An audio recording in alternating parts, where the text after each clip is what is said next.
خداوند کی حمد کرو، خداوند کا شکر کرو، کیونکہ وہ بھلا ہے اور اس کی شفقت ابدی ہے۔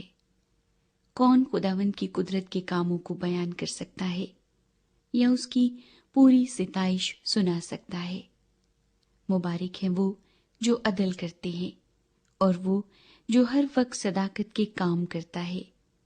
اے خداوند، اس کرم سے جو تو اپنے لوگوں پر کرتا ہے مجھے یاد کر، اپنی نجات مجھے عنایت فرما، تاکہ میں تیرے برگزیدوں کی اقبال مندی دیکھوں اور تیری قوم کی شادمانی میں شاد رہوں اور تیری میراث کے لوگوں کے ساتھ فخر کروں۔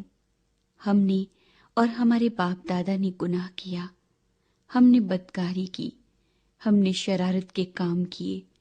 ہمارے باپ دادا مصر میں تیرے عجائب نہ سمجھے، انہوں نے تیری شفقت کی کثرت کو یاد نہ کیا، بلکہ سمندر پر یعنی بحر کلثم پر باقی ہوئے۔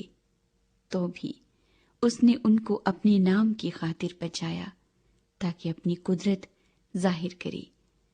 اس نے بحر کلثم کو ڈانٹا اور وہ سوکھ گیا، وہ ان کو گہراؤں میں سے ایسے نکال لے گیا جیسے بیابان میں سے، اور اس نے ان کو عداوت رکھنے والے کے ہاتھ سے بچایا اور دشمن کے ہاتھ سے چھڑایا۔ سمندر نے ان کے مخالفوں کو چھپا لیا، ان میں سے ایک بھی نہ بچا۔ تب انہوں نے اس کے قول کا یقین کیا اور اس کی مدح سرائی کرنے لگے۔ پھر وہ جلد اس کے کاموں کو بھول گئے اور اس کی مشورت کا انتظار نہ کیا، بلکہ بیابان میں بڑی حرص کی اور صحرا میں خدا کو آزمایا۔ سو اس نے ان کی مراد تو پوری کر دی، پر ان کی جان کو سکھا دیا۔ انہوں نے خیمہ گاہ میں موسیٰ پر اور خداوند کے مقدس مرد ہارون پر حسد کیا۔ سو زمین پھٹی اور داتن کو نگل گئی اور ابیرام کی جماعت کو کھا گئی، اور ان کے جتھے میں آگ بھڑک اٹھی اور شعلوں نے شریروں کو بھسم کر دیا۔ انہوں نے حورب میں ایک بچھڑا بنایا اور ڈھالی ہوئی مورت کو سجدہ کیا۔ یوں انہوں نے خدا کے جلال کو گھاس کھانے والے بیل کی شکل سے بدل دیا۔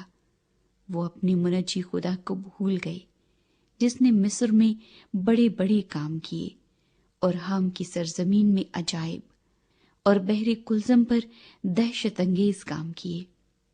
اس لیے اس نے فرمایا، میں ان کو ہلاک کر ڈالتا اگر میرا برگزیدہ موسیٰ میرے حضور بیچ میں نہ آتا کہ میرے قہر کو ٹال دے، تا نہ ہو کہ میں ان کو ہلاک کروں۔ اور انہوں نے اس سہانے ملک کو حقیر جانا اور اس کے قول کا یقین نہ کیا، بلکہ وہ اپنے ڈیروں میں بڑبڑائے اور خداوند کی بات نہ مانی۔ تب اس نے ان کے خلاف قسم کھائی کہ میں ان کو بیابان میں پست کروں گا اور ان کی نسل کو قوموں کے درمیان گرا دوں گا اور ان کو ملک ملک میں تتر بتر کروں گا۔ وہ بال فغور کو پوجنے لگے اور بتوں کی قربانیاں کھانے لگے۔